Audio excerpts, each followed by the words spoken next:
guys, and a heart here. It's kind of late, but I wanted to do a Where Are You Dipper thing. I haven't done one all weekend, so I really wanted to do one. So we are on chapter 7, and let's get right into it. Mabel's POV.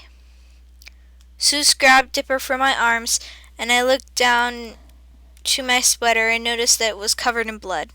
I started crying softly, and Stan came over and put his hand on my shoulder.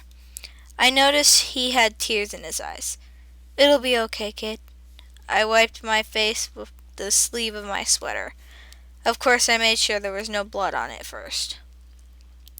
"Okay, guys, we have to get out of here. Any ideas?" Wendy said.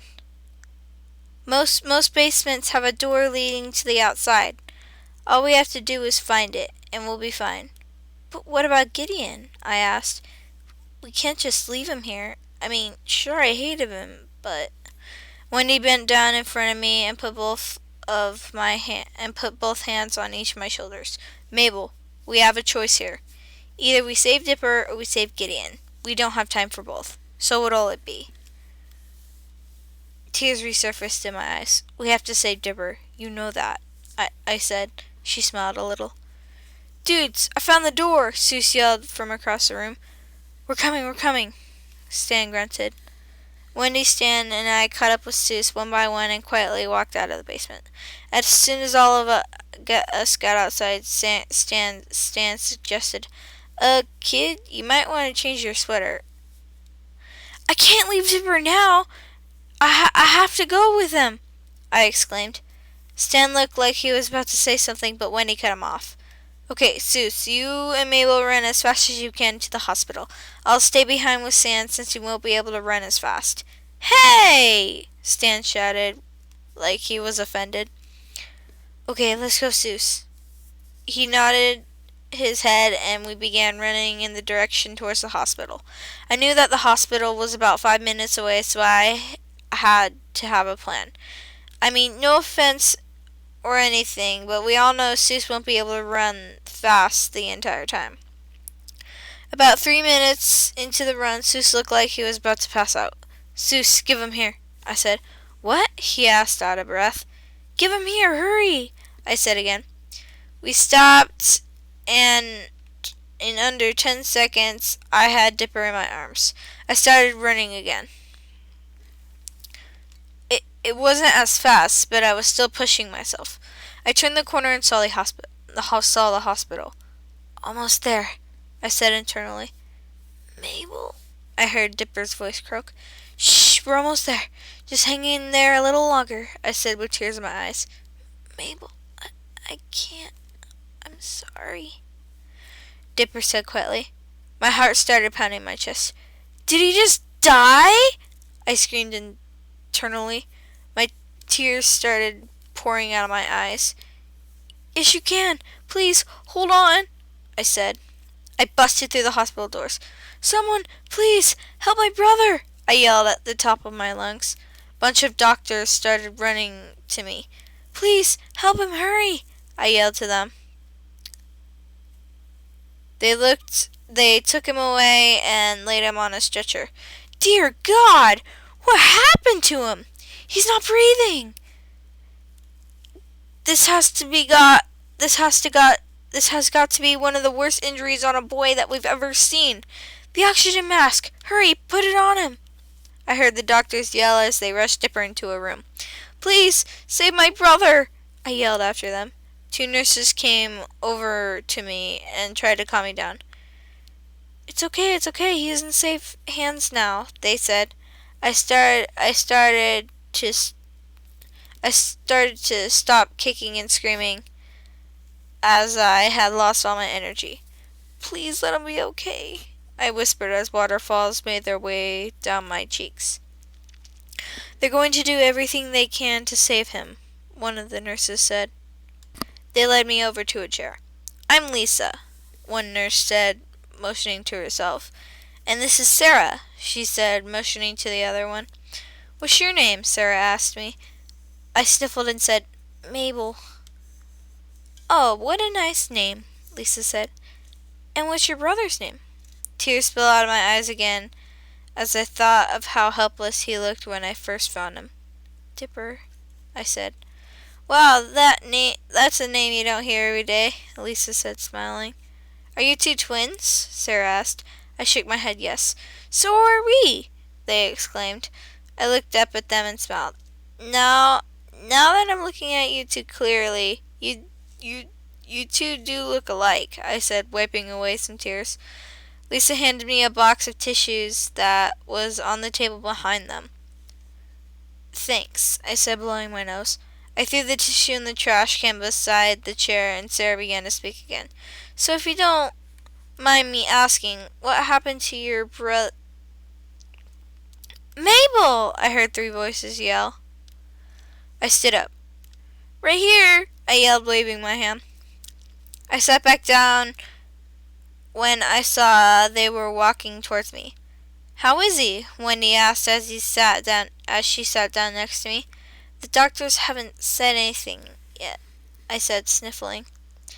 Sue sat down next to Wendy, followed by Grunkle Stan. Don't worry, dude. I'm sure he'll be fine, Sue said. Yeah, as much as I hate to admit it, Dipper's a strong kid. He's gonna pull through, Stan said, smiling a little at the end. I realized Sarah and Lisa might still be there. Oh, this is Lisa and Sarah, I said, motioning to where the nurses were. Mabel? There's no one there. I yawned and said, What? I looked over to where the nurses were, but they weren't there. Huh, they must have left, I said, yawning again. They were just here. I was talking to them right before you guys came in. There were no nurses by you when we walked in, Wendy said. Yes, there was. Their names were Sarah and Lisa. They calmed me down and told me Dipper would be okay. They're twins too, I said. I think you need some sleep, dude. It's been a long day for all of us, Sue said. Right. Sleep, I said, looking around for any sign of the nurses. I laid my head on Wendy's shoulder and closed my eyes, attempting to sleep. After a few minutes of trying to fall asleep, I heard snoring, so I looked up and saw Stan was leaning against the wall, asleep. Sue had squeezed together to make a ball, and he was asleep. Wendy had her head against the wall behind her, also asleep. I laid my head back down and started counting sheep. Eventually, I fell asleep. We almost had been sleeping for a long time because we were finally woken by the sound of a deep doctor voice. Pines family? He asked. We shook our heads yes. I'm afraid I have some bad news. And that was chapter 6. And chapter 8 is a little long, so I will probably, actually it's not too bad. Let's do this. Okay. Doctor's POV. The day started out as it usually does. Patients coming in and out for checkups. I performed a surgery and a blood transplant, and that's when it happened. I was just about to leave when a little girl came running in, screaming for help.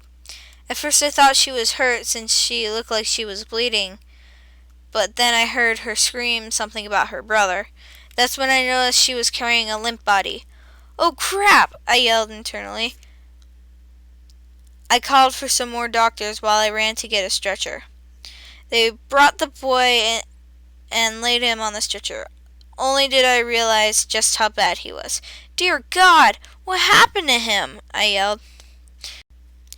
We started to roll him into a room. He's not breathing, said a female doctor. I looked down at his beaten up chest and noticed that she was right. This has got to be one of the worst injuries on a boy we've ever seen, said another doctor. Oxygen mask, hurry, put it on him, I yelled. Please, save my brother, I heard the girl yell as I closed the door. I ran over to the boy and started barking orders. First things first, he needs blood, and lots of it. We need to hurry, or we'll lose him. Does anyone know his name? A doctor asked. We started searching pockets for a form of identification. Here. Look. I think it's a school ID. It says his name is Mason Pines. One of my fellow doctor friends, Jason, said, Christine. One of my fellow doctor friends, Jason, said. Christine, I yelled. Look up his name and figure out his blood type. We need to start closing these cuts. About a minute later, I heard Christine yell, He's O positive. Okay, Alex, you go get a couple of bags of O positive, and Christine come and take his position and treat those cuts. I saw them switch places when I heard a doctor named Joe ask, Is there any story on him yet? I sighed and said, No, not yet, but hopefully soon. I saw Alex run back in the room. I grabbed about 4 quarts. Okay, start injecting him with that. Linda, TJ, grab a quart and help him. We had closed the deep cuts on his chest, arms, legs, and cheek. We gave him all the blood. Now what do you want us to do? TJ said. He's starting to regain color, I said. Put a gauze on any small cut and apply pressure to stop the bleeding. There are small cuts everywhere, but most of them aren't bleeding. I think there was some on his feet you might want to check out. Can we start cleaning him up? Christine asked. I noticed he had lots of dried blood on him. Yeah, you and Theo can start on that. They grabbed a couple of rags and wet them, starting their job. Joe, Jason, I said. Yes, they asked. We're going to start putting that Neosporin type stuff on all the cuts so they don't get infected. I handed them a handful of cotton swabs and started covering the cuts. Should we wrap an adhesive bandage over his forearm and leg to cover up those long cuts? Jason said. Now that you mention it, yes, that'd be a very good idea. After all the bleeding stopped and his forearm and his leg was wrapped up, we had to flip him over and examine his back. Let's flip him on his side. That way the oxygen mask won't interfere with anything, Joe suggested. Okay, TJ, Linda, and Theo, you 3 will hold him so he stays on his side. Make sure the oxygen mask stays on him. Jason, Joe, Christine, and I will clean up his back. On the count of 3. 1, 2, 3, I said, and we flipped him on his left side. When we flipped him over, we noticed his back was the worst part of his body. Since nothing is bleeding, let's start by cleaning him up, I said. We each grabbed wet washcloths and cleaned up all the dry blood. Alright, let's start putting that Neosporin stuff on him, I said. We were almost done when Christine said, Doctor, I think his arm is broken. Sorry guys, that's all the time I have for today. There is like 3 more paragraphs, but that's all the time. I only have 15 minutes. So, hope you guys enjoyed. Okay, bye. Oh.